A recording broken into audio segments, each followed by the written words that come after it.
to her, I think maybe there's something else that would look better on you. And if it gets into an argument, you just say to her, look, you asked me a question. You wanted me to tell you the truth, and I'm telling you the truth. All right. So here's what this guy says: liars are bad eggs. Full stop. The only time they're acceptable is when they involve Father Christmas. A. B. A woman has a questionable visit to the hair salon. She knows it's bad. You know it's bad. She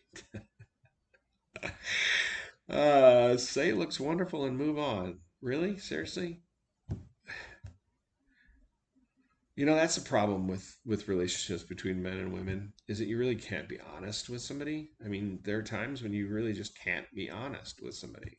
Honey, do I look fat? Well, that's a really hard one for me to answer, babe. It really is. I'm fat, and I know I'm fat. I look in the mirror, I know I'm fat. I look at myself, I got this big Buddha belly, and I'm like, and I could lose a lot of weight, but you never tell me that I look fat, and I never ask. So I would ask you not to ask me because you'll have to make that determination for yourself. I mean, what do you think that dress looks like on you? Do you think it looks good? No, I hate it. Okay, then put on something else. So she puts on something else. What do you think of this? I like that better than the other thing you had on. Great, let's go that way. I mean, honesty is always the best policy. I don't care. I mean, sure, there are people who still believe in Santa Claus and other fairy tales and myths, but you know what? Eventually, it all comes out. The truth always comes out. The gentleman doesn't always make the first move. Oh my God, what are they trying to say? What are they trying to say here? Oh, here's what he says. As we said, chivalry isn't dead, it's evolved. So whether it's the first move, the last move, or any number of in between moves, the gentleman knows that it doesn't really matter who made it, as long as you're both fully consenting adults and you're in the moment. Just be happy you found each other. I don't even know what to say about that. I think this guy's full of crap on that one. I think that might have actually been written by some fairy tale person. You want my take on that? A gentleman makes the first move with um, with consent. Okay, a gentleman says to a woman, "Can I kiss you?" Or "I really want to kiss you. Would that be all right?" You ask her, she says yes. You've made the move. You kiss her. That's it. "Can I hold your hand?" And you hold her hand. You put your arm around her in a movie. "Is it all right if I put my arm around you?" And she says yes. That's what a gentleman does. A gentleman asks for permission. It's not about who makes the first move or not. It's about permission. Now, after the two of you have kissed and have held hands and you've had your arm around her, if she puts her hand on your leg sitting next to you in the movie, did she ask permission? Does she need permission to do that? No, she probably doesn't. And neither do you because you've already began this dance and you already know what permission you have. There's certain things between a man and a woman that you have to have permission. When it comes time for you going to bed with her, she will show you enough things to show you that you have consent to take her to bed. But the point is, I think this guy's wrong about it. A gentleman doesn't have to make the first move.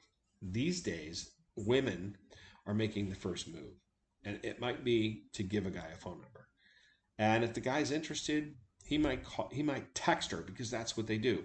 When a woman gives a man the option to not be a man, but to be a baby, a boy, the boy should not be involved. I'm gonna read some lyrics to you. I'm gonna read them to you. You know what? I'm gonna read them to you right now. Okay, I'm gonna get them. My 20-year-old son, he really has taken to the song. He likes old rock and roll, and this is old, but to me, it's not very old because I'm already old. It's a song by Boston, written by Tom Schultz. If you know anything about the band Boston, this is one that comes off of Third Stage, and the song is called "To Be a Man." And here's what Tom Schultz has to say. What does it take to be a man? What does it take to see It's all heart and soul, a gentle hand. So easy to want and so hard to give. How can you be a man? Till you see beyond the life you live. Oh, what does it take to be a man? We can be blind, but a man tries to see. It takes tenderness for a man to be what he can be. And what does it mean if you're weak or strong? A gentle feeling can make it right or make it wrong. What does it take to be a man? The will to give and not receive, the strength to say what you believe, the heart to feel what others feel, to see what they can see. A man is something that's real. It's not what you are, it's what you can feel. It can't be too late to look through the hate and see. I know that's what a man can be. How incredibly cool. I agree with Tom Schultz on what that means to be a man. And being a man to me is, I mean, that might be a whole nother podcast, but in this particular case, yeah, that's being a man. Okay, a gentleman says what he means what he says and says what he means. Okay, yeah.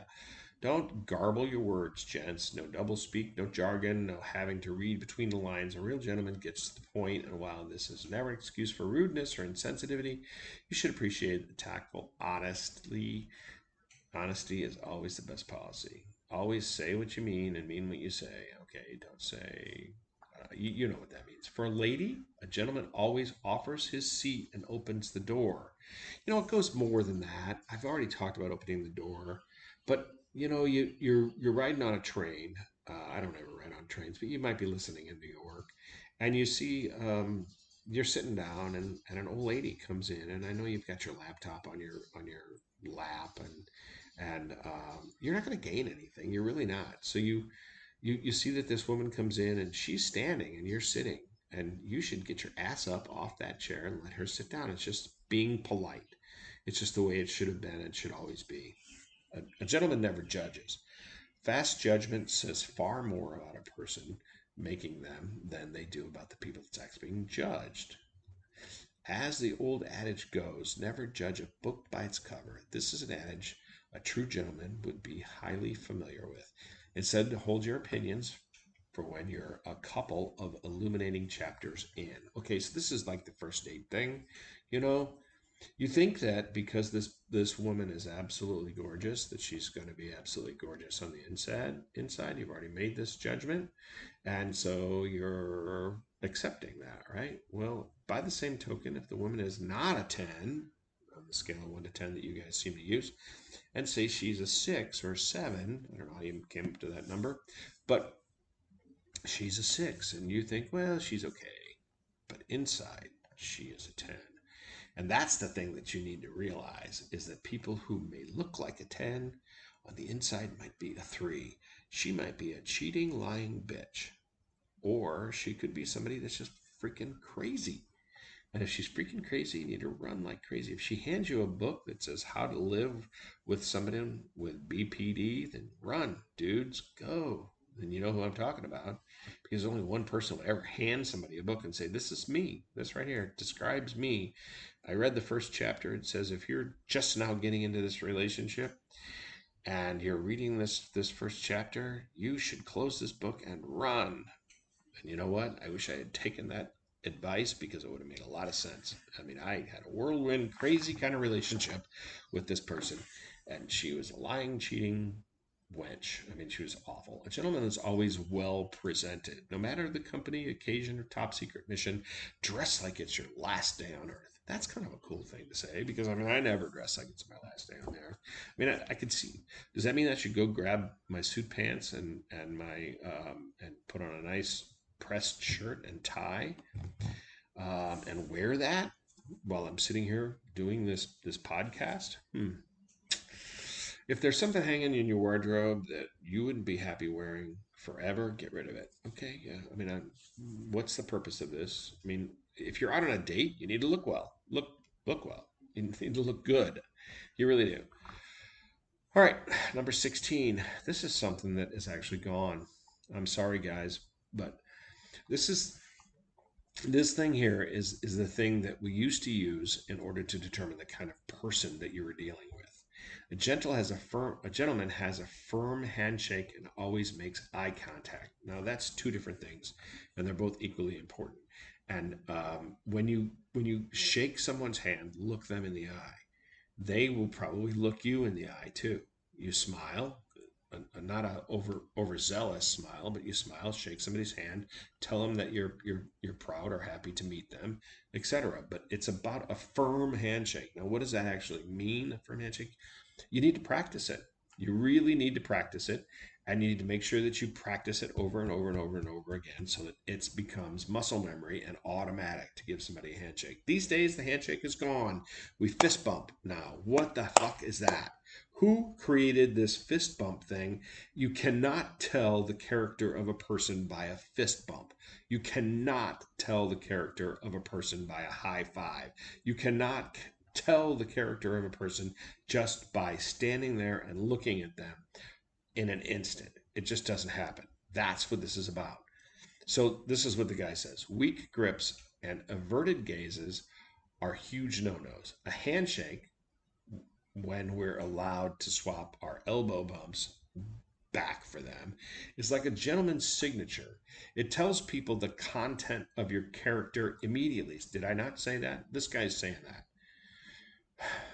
All right, so it's cold outside, right? And you have a jacket on or a coat, and your woman is trying to look really pretty and sexy, and she forgot her coat. She doesn't have a coat, and it's 40 degrees outside, and you're walking down the street from the restaurant to the theater. You're in New York.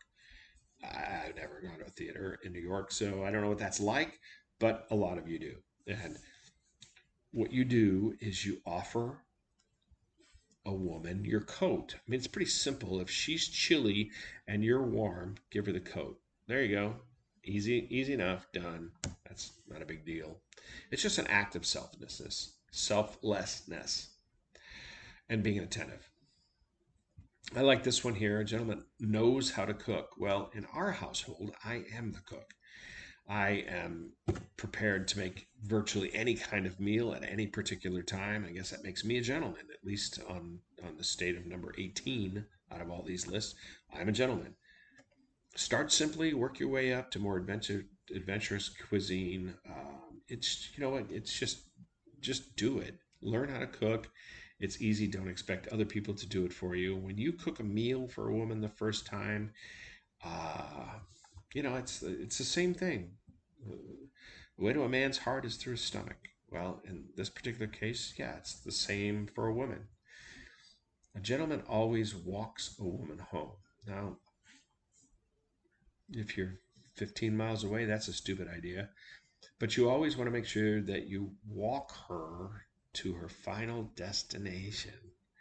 Take her to the door and wait till she's inside safely. Actually, it's a really good idea on initial dates that you walk her to the front door because that's when the kiss happens. Okay.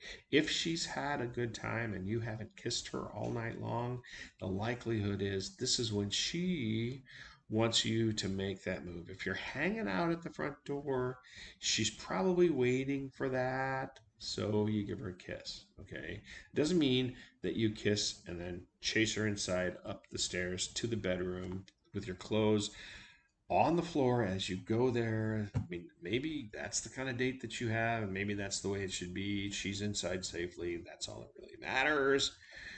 But walk her to her destination. And in the case of a new date, when you're dating somebody for the first time and she's driven herself, make sure that you walk her to her car. Make sure that you open the door for her and let her get in. But before she gets in, that would be the time to kiss her goodbye. Oh, and number 21. Oh, wow. Or number 20. All right, here we go. This is an opposite of what the girl said. All right. Girl said that a guy should pay. Remember that? I said that the guy should pay. I totally disagree with this guy, and I don't know where this comes from, and I don't know why he put this in here, but here we go. A gentleman doesn't insist on paying the bill. I'll get this one is always a kind offer, but if your date, comma, friend, or colleague has indicated that, in fact, they'd like to get this one, accept that. Don't insist